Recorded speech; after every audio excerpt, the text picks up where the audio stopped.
Bonjour mes délicieux co-créateurs, c'est Lilou, je suis à Montpellier en compagnie de la ravissante Sonia. Bonjour. Bonjour Lilou, ça me fait plaisir d'être venue te rejoindre à Montpellier, une ville magnifique. Il fait plus chaud que chez toi, hein, au Québec, là. Bon, là, ça commence à se réchauffer. Surprenant, il fait chaud chez nous. Ouais. Mais c'est le cœur qui est chaud, c'est ça qui est important chez nous. Ça, quelle belle énergie tu dégages. Alors dis-moi tout, parce que je suis intéressée d'apprendre un peu plus sur toi, parce qu'on s'est croisés plusieurs fois au Québec, là en France dans le sud. Quel est un petit peu ton parcours ou ce que tu es vraiment une femme de cœur, déjà? Ben, j'ai appris. Sais-tu, après avoir fait une grosse péricardite en 2003, oui, j'ai appris l'importance d'ouvrir son cœur. J'ai appris l'importance de plus envelopper mon cœur, qui est dans mon Graal, le péricarde. Donc, mon cœur, c'est ce qui est le plus important, qui est dans mon Graal, le péricarde. D'arrêter de l'envelopper de rancœur. Et donc, j'ai pratiqué le pardon. Mais c'était pas inné. Le Ho'oponopono?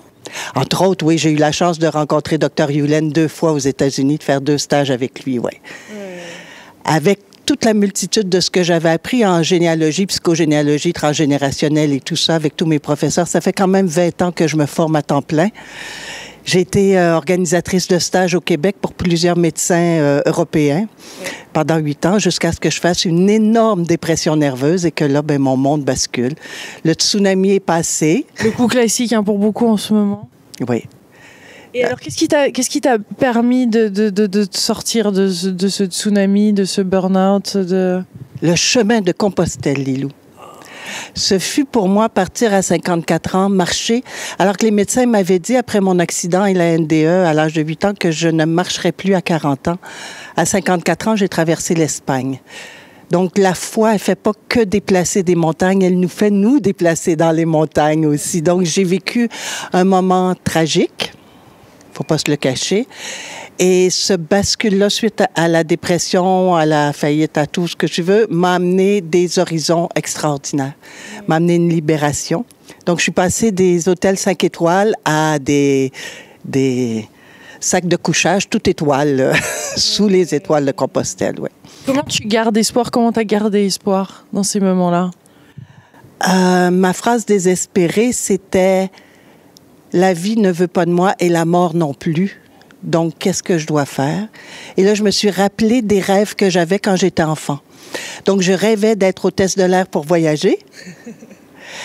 Et je rêvais toujours de voyager. Comme j'ai une patte en Europe, une patte au Québec, de par mes racines. Mon père est de sang italien, ma mère est gaspésienne québécoise, donc je viens du bord de la mer et des montagnes.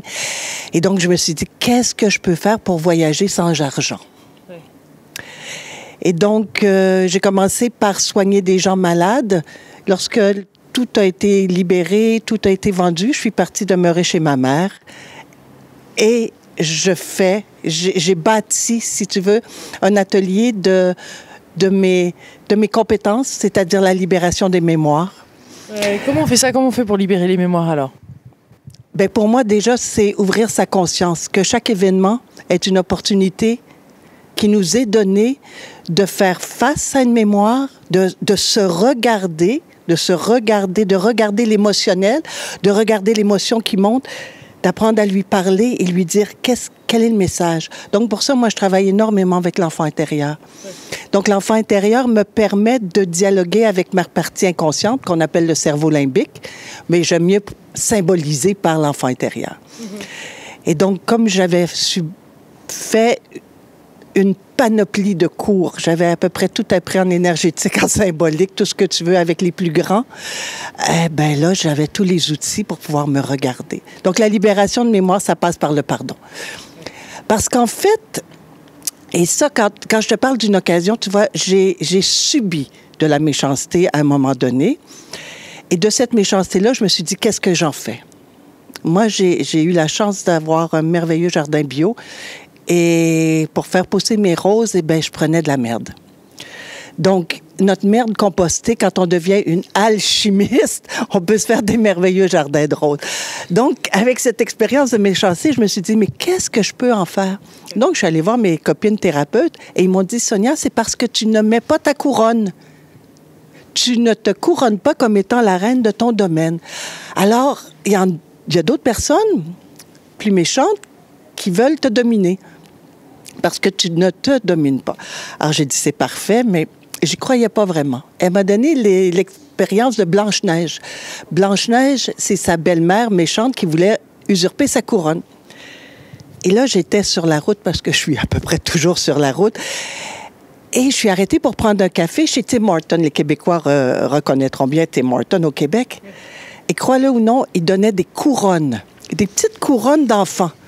Donc, j'ai regardé la dame, j'ai dit, est-ce que vous faites maintenant des soirées, des journées d'anniversaire pour enfants? Elle m'a dit non, mais il devait y avoir quelqu'un qui l'a oublié. J'ai dit, parfait, je la prends. Je regarde la rue, elle s'appelait Louis XIV.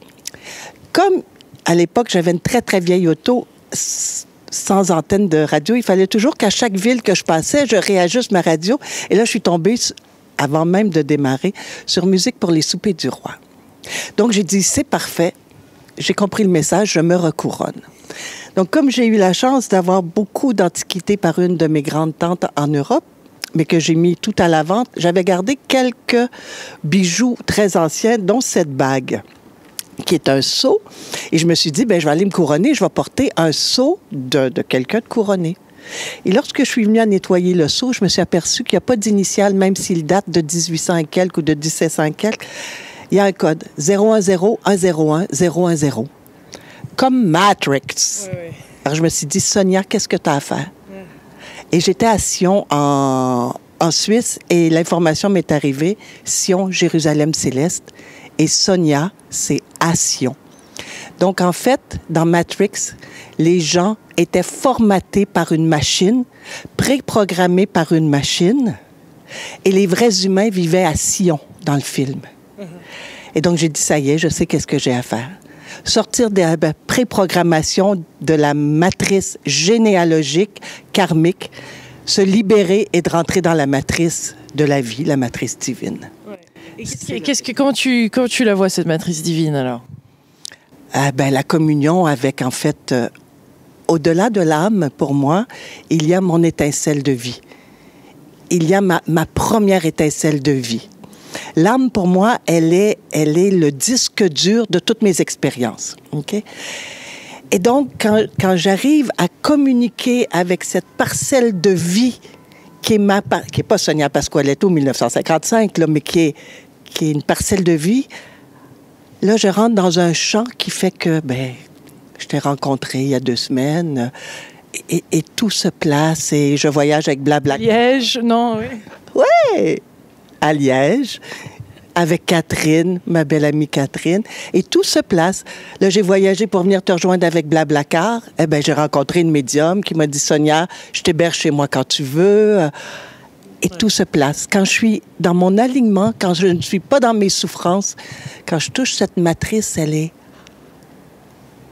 grandiose. Il y a une grande différence entre être dans sa tête ou dans les peurs et être dans cette divinité. Oui. C'est les choses se faire quelque part. Beaucoup de personnes parlent de lâcher prise, tu le vois? Tu en parles comment du lâcher prise? Alors, j'en parle de façon intellectuelle. Parce que moi, j'ai pris un corps, je me suis incarnée.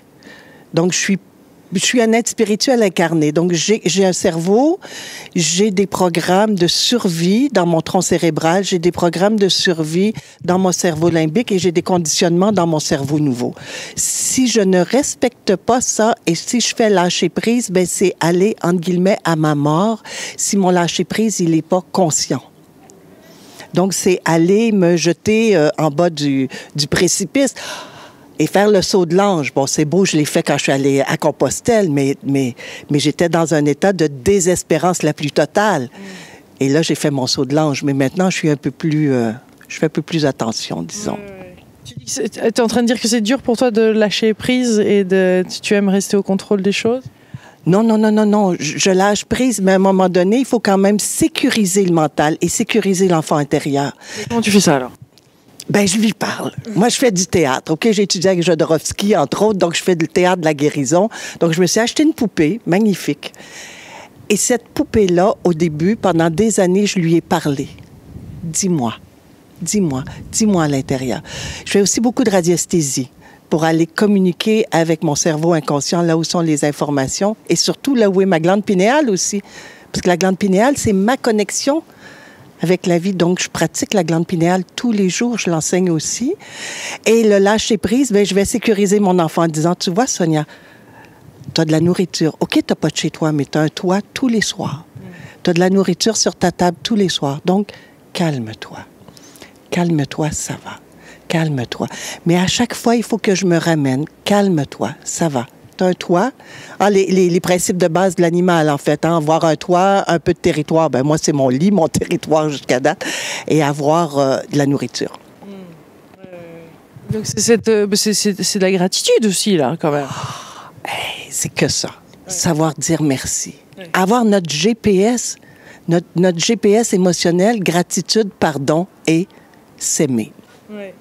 Et se reconnaître. Et se reconnaître. On renaît? On peut renaître parce que, en fait, c'est quoi renaître? Se redonner la vie, c'est se libérer de tout ce que l'on n'est pas pour juste laisser émerger le je suis.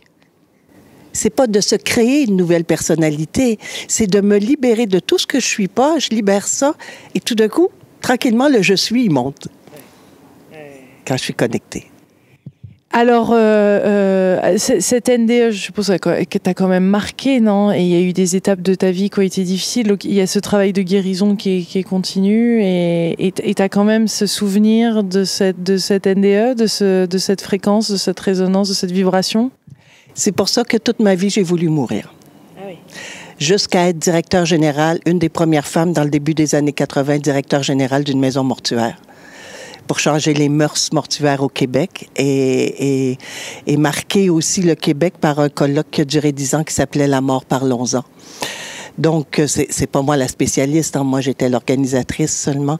Donc oui, la mort m'a toujours intéressée et depuis Compostelle, la vie m'intéresse. J'ai des envies d'être en vie et de me connecter, alors qu'avant, j'étais toujours... La mort ne me faisait pas peur, mais la vie me donnait une frousse épouvantable. Bien que j'ai eu une belle vie, j'étais une professionnelle, j'ai eu 2 mariages, 2 fils. Mon deuxième mariage a duré 27 ans, c'est avec l'homme de ma vie, donc c'est quand même beaucoup. Donc j'ai perdu beaucoup, mais j'ai gagné en liberté et en vibration d'être. Tu penses que c'est qu'on est tous à la même... disons qu'il semble qu'on a tous des expériences difficiles, mais il y en a des plus ou moins dures, où il y a des personnes qui ont plus ou moins du mal à passer au travers de ça. Qu'est-ce qui nous retient de ces défis? Est-ce qu'on a vraiment cette chance d'être tous épanouis, tu penses? Moi, oui. Ça dépend de notre contrat d'âme. Je suis vraiment pour les contrats d'âme. Il y en a des contrats d'âme. Je ne sais pas c'est qui me tenait le crayon quand j'ai signé mon dernier contrat d'âme, mais je sais qu'il y a des contrats d'âme. Il y a des contrats d'âme aussi entre plusieurs personnes, bon, ce qui explique les walk-in quand on fait une NDA et tout ça, mais ce qui explique aussi la libération. Moi, je crois que, comme l'histoire du 101e singe, à un moment donné, on va atteindre un nombre critique et ça va être tellement plus facile pour les gens qui vont prendre ce sillon. Tu sais, moi, je suis une ermite, je suis un neuf. Je suis une ermite, donc je tiens ma lanterne pour moi, mais ça éclaire quand même derrière. Donc, dès qu'il va y avoir un nombre critique, et ça, je te rends grâce et je te remercie parce que tu es une agente du changement planétaire extraordinaire, Lilou. Tu es une jeune femme de l'âge de mon fils et je te trouve extraordinaire parce que grâce à toi, c'est vu par des millions de personnes. Des millions de personnes ont la possibilité de basculer et de dire oui à l'amour. Merci. Tu sais ce que c'est l'amour? En plus d'un sentiment, c'est un état d'être. Alors, un jour, je discutais Skype avec mon ami Gérard Attias, que tu as peut-être rencontré. Non. Alors, Gérard, ça a été mon prof pendant des années. Et Gérard, il m'enseignait, entre autres, l'importance de la symbolique des mots. Avec Georges Lahy, qui m'enseignait... Oui, tu aimes les mots. Oui, j'adore les mots. Et Georges qui me l'enseignait aussi, mais au niveau de la Kabbale. Et j'ai beaucoup étudié les anges de la Kabbale. Donc, d'ailleurs, aujourd'hui, c'est Aladia et Azia... le 47 et Azalia. Et dans la Kabbale, on dit que le divin, on ne l'appelle pas un divin, on l'appelle Ein Sof, le néant. Et sa première émanation, c'est la lumière. Donc, Ein Sof Aur, le néant plein de lumière. Et ensuite, il y a eu les séphirotes de l'arbre de vie. Et le mot âme, en étymologie française, veut dire souffle de vie. Donc, en fait, c'est mettre en lumière le souffle de vie qui nous habite. L'état d'amour, c'est mettre de la lumière sur la flamme divine, sur le souffle He du souffle de Yod et Vav et le He de nous. Donc, l'état d'amour, c'est un état qu'on n'a pas besoin de l'autre pour l'avoir, qu'on a besoin de se regarder et de se connecter. Pour toi, c'est un apprentissage, tout ça. Hein. C'est-à-dire que ça va pas être inné, là. C'est pas forcément... On l'apprend. Il y a des gens que je pense c'est inné. Moi, j'ai dû le réveiller. Oui. Parce que c'est enfoui très loin, parce que j'étais rentrée dans une grosse maison sur le bord d'un lac, 7000 mètres carrés de terrain, jardin bio. J'étais rentrée, la maman avec les enfants. Donc, maintenant que j'ai mes 60 ans, je peux ouvrir sur quelque chose de beaucoup plus grand. Mais je l'ai fait, cet apprentissage-là. Et comme je dis toujours, je suis née raisonnable. Et maintenant, je ne le suis plus. Je raisonne, R-E-S-O-N-N-E, avec les gens, et non plus raisonne avec ça. Et les autres petits mots, petites astuces que tu as comme ça, quand ça ne va pas, pour se rebooster, se réouvrir à la vie? J'ai une chanson de Michel Sardou qui s'appelle « Je t'aime, je t'aime, je t'aime, oui, je t'aime ». Et je me sens tout ça à moi pour me sécuriser, pour sécuriser l'enfant. D'ailleurs, j'ai fait une émission de radio hier parce que je fais mes apprentissages sur une radio Internet qui s'appelle Radio Versatile. Et je parlais de l'enfant intérieur pendant 90 minutes avec des musiques. Et puis, je disais justement l'importance de sécuriser l'enfant intérieur, l'importance de mettre cette douceur. Même si on s'en va pleurer, même si on s'en va se recroqueviller dans son lit, allez dire, la grande Sonia est toujours là pour la petite Sonia maintenant. Et ensemble, faisons-le. Un petit mot de la fin, Sonia. Beaucoup d'amour et soyons le changement que nous voulons voir dans ce monde. Oui. C'est toujours Gandhi. Hein? Oui. Et sortir de la victime et rentrer dans la puissance. Se reconnecter avec notre puissance dans l'amour. C'est ça. Oh là là, ça émerge. Italienne qui émerge. Oui, c'est ça. Donc on peut te retrouver en stage, on peut te retrouver en conférence. Hein. Tu baroudes partout, tu vas un petit peu partout en fait dans le monde. Mon rêve, c'est faire le tour du monde. Donc comme j'ai plus de besoins matériels beaucoup, ce que je rêve, c'est d'aller parler, parce que j'ai la parole facile, j'ai eu le don de la parole, et aller parler à travers le monde pour mettre des petites étincelles, rallumer la lumière, rallumer l'étoile, rallumer les étoiles. Nous sommes tous des étoiles, n'est-ce pas? Rallumer chacune notre étoile. Nous le sommes tous. Merveilleux, Sonia, merci beaucoup. Et plein de belles choses pour toi. Et vous, mes délicieux co-créateurs, on vous adore, on vous aime, on voit plein de belles énergies de Montpellier. Gros bisous, à bientôt.